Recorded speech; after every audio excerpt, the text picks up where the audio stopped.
Good morning students. आज हम आपको कराएंगे कविता के बहाने कविता का दूसरा पद्यांश। दूसरा पद्यांश है बच्चों, कविता एक खिलना है फूलों के बहाने, कविता का खिलना भला फूल क्या जाने, बाहर भीतर इस घर उस घर बिना मुरझाए महकने के माने फूल क्या जाने। तो प्यारे बच्चों, इस पद्यांश में कवि ने फूल के माध्यम से कविता लिखने की प्रेरणा दी है।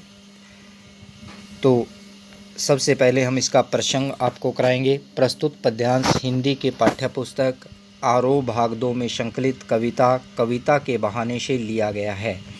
यह कविता इन दिनों काव्य संग्रह से ली गई है। इसके कवि कुंवर नारायण जी हैं। कवि कहता है कि कविता फूलों को देखकर खिलती है। कहने का भाव है कवि का कि फूलों को खिलते हुए देखकर कविता को लिखा जा सकता है।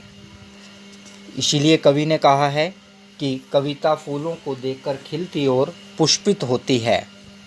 फूलों के समान कविता में नए नए रंग भर जाते हैं। जैसे बगीचे में नए नए फूल खिले होते हैं, अनेक प्रकार के रंग बिरंगे फूल होते हैं, उसी प्रकार से कविता में भी नए नए शब्दों के, नए नए भावों के रंग भरे होते हैं। कविता का खिलना भला फूल क्या जाने। कवि कहता है कि कविता की महक, कविता की खुशबू चारों तरफ फैली होती है। फूल कविता की महक, सुगंध की कल्पना नहीं कर सकते, उनसे उसकी तुलना नहीं की जा सकती, क्योंकि कविता बाहर भीतर इस घर उस घर सभी को अपनी महक से महकाती रहती है। लेकिन जो फूल है वो कुछ समय के लिए खिलता है और उसकी महक भी कुछ समय के लिए होती है। उसके बाद फूल मुरझा जाता है और उसकी सुगंध भी समाप्त हो जाती है। लेकिन जो कविता की खुशबू है, कविता के भावों की जो महक है, जो कविता का संदेश है, वो हमेशा अपनी खुशबू, अपनी महक बिखेरता रहता है। बिना मुरझाए महकने की माने फूल क्या जाने। कविता की महक, कविता की खुशबू को, कविता के महत्व को फूल नहीं जान सकते, उनकी महत्ता को फूल नहीं पहचान सकते। कहने का भाव है कि फूल की महक की वास्तविकता को फूल, कविता की वास्तविकता को फूल नहीं जान सकते।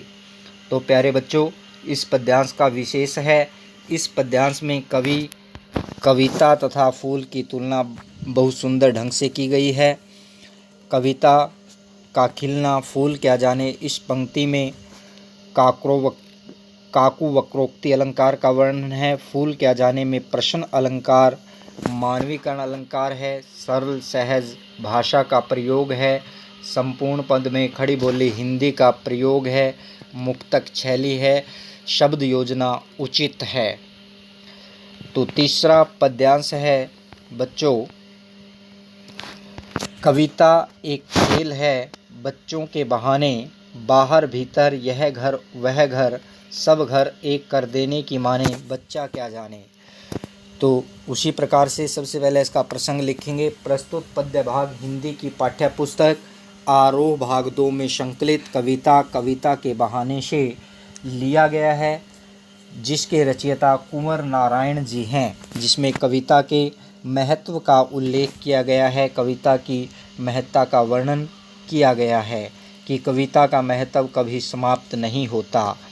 सरलार्थ करते हैं। कविता एक खेल है बच्चों के बहाने। कवि का कथन है, कहना है कि कवि बच्चों की क्रीड़ाओं को देखकर अपनी कविता द्वारा शब्द क्रीड़ा करता है, अर्थात शब्दों द्वारा खेलता है। जैसे बच्चे खेलते हैं, उसी प्रकार कविता लिखते समय कवि भी शब्दों के द्वारा क्रीड़ा करता है, अर्थात खेलता है।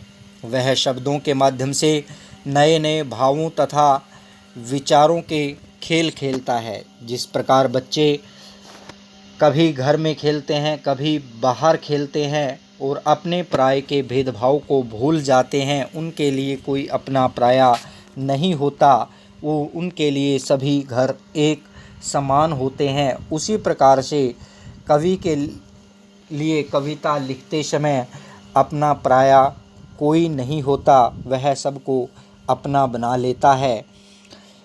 वह समान भाव से सभी लोगों की सूक्ष्म भावनाओं का चित्रण करता है। भाव यह है कि जिस प्रकार बच्चे एक दूसरे को जोड़ते हैं, उसी प्रकार कवि भी अपनी कविता द्वारा सभी को जोड़ने का प्रयास करता है। विशेष है, यहाँ कवि ने बच्चों में पाई जाने वाली स्वाभाविक आत्मीयता का वर्णन किया है। कवि स्पष्ट करता है कि बच्चे आपस में खेलते हुए अपने पराये के भेदभाव को भूल जाते हैं। संपूर्ण पद में अनुप्रास अलंकार की छटा है। खड़ी बोली हिंदी का प्रयोग किया गया है। अलंकारों का सुंदर प्रयोग है। मुक्तक छंद है। शब्द योजना सर्वथा उचित है। तो आपने ये 2 पद्यांश व्याख्या प्रसंग विशेष सहित अपनी नोटबुक पर अच्छी प्रकार से लिखनी है और अच्छी प्रकार से याद करनी है। अगली कविता के साथ फिर मुलाकात होगी। तब तक के लिए धन्यवाद।